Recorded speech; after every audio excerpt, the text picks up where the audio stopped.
Google have dropped the hammer of reckoning with the March 2024 spam update. Here's everything you're going to want to know.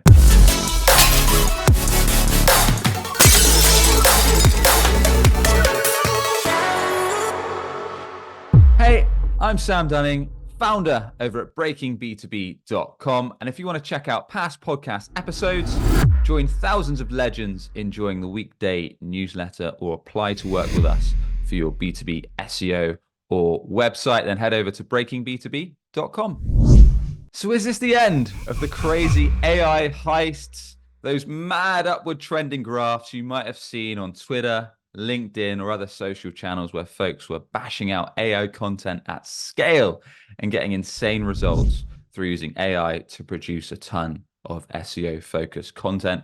I'm going to share the 3 core updates Google have rolled out this March 2024 you need to be aware of, along with my recommendations, my 2 cents to keep your website organic rankings and traffic safe, and how to actually keep them progressing with foundational basics of SEO.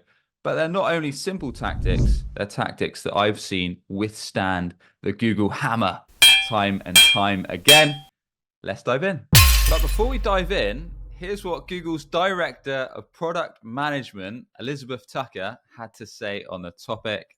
So if we scroll down on the latest article they put on the keyword, she said, "We believe these updates will reduce the amount of low-quality content on search and send more traffic to helpful and high-quality sites.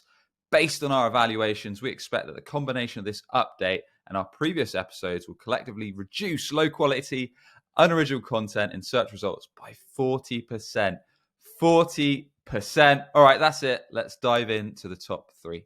So here's my skimmable lowdown on the 3 updates of the March 2024 spam update from Google. Let's dive straight on in. So at number 1, we've got scaled content abuse. So this could be mashing out tons of content using AI tools like ChatGPT or similar.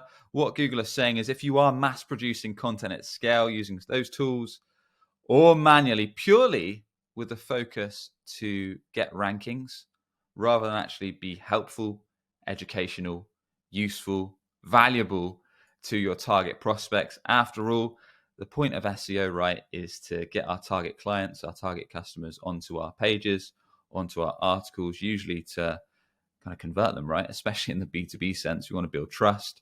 We want to become authorities in our sector. And certainly from B2B, what I talk about mostly on this podcast and channel is to drive inbound leads or demo requests. And if you're bashing out content at scale, how can it really be helpful to that end customer? Like, what are you going to know when it comes to researching their pain points, their goals, their ideas, their jobs to be done, and more? And what Google have said is our long-standing spam policy that has been in use when it comes to automation, including generative AI, is spam if the primary purpose is to manipulate those search results. That's come from Google Search Central. So scale content abuse is number 1. Down at 2, we've got site reputation abuse. So that's basically where you're using sites that already have some authority. So they've got high domain authority or high reputation. They've been around a long time. They've got a lot of pages. They've got a lot of links. They've got a lot of solid rankings in their industry.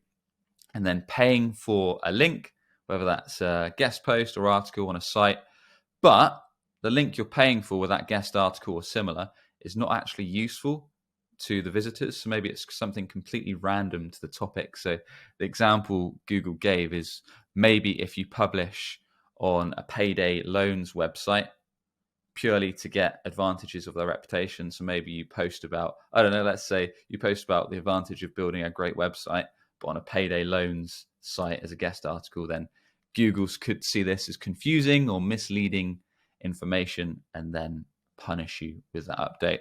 And down at number 3, we've got expired domain abuse. So this is where you purchase perhaps old domains that have got, again, solid domain authority, but then you're adding content that's not relevant to what they're originally about. So maybe you get a site that's all about life insurance, but then you start posting about building a SaaS company on there. So you're purely getting the bang for buck that the old domain had, the authority in the sense of trying to get it ranking fast because the domain's got great authority. But then Google sees that you're talking about a completely different or relevant subject, misleading prospects, and therefore you could be punished with this spam update. So you'll see a lot of this is basically about trying to get quick wins, quick hacks, whether that's with AI tools, whether that's trying to build quick links that aren't relevant, or piggybacking on domains with misleading or relevant content. So a lot of this comes down to just doing sensible things. Don't mass produce content, don't abuse sites, and don't buy domains and then publish content that's not going to be relevant to what your audience expects. So with all that said, what are my 2 cents? What are my recommendations based upon this latest spam update? First and foremost, when it comes to using AI tools, be it ChatGPT or another one, go steady. So we saw some sites get insane rankings, insane traffic and more, but suddenly take a huge dip after this latest update. So if you're going to use AI tools, be it ChatGPT or another one, go careful. Maybe use it to pull statistics, insights, or similar that you can then weave into your website pages or article pages. Maybe use it as a rough foundation for some of those pages, but not to write the whole thing. Make sure you rewrite it, check it, fully customize it, and make sure it's fresh and unique content. And you want to follow EEAT, experience, expertise, authority, trust when putting together website pages or articles. That means you either put together the content yourself if you're an industry expert, or you hire a writer that has industry expertise on the topic they're actually talking about. And it comes down to foundationals in marketing. So when you're putting together a piece of content, understanding who that dream client you're writing for is, what are their expensive problems that they care about fixing, what are their key goals, what are the jobs they want to get done as a part of reading this page or this article, and what are the common questions that we can weave in, that we can address to show Google that this page is trustworthy, that we're actually hands-on experts in the subject, that we've got experience, that we're building authority. Maybe we're weaving in social proof into the article or solution page. So we're sharing testimonials, case studies, proof of results, and we're showing that we're trustworthy.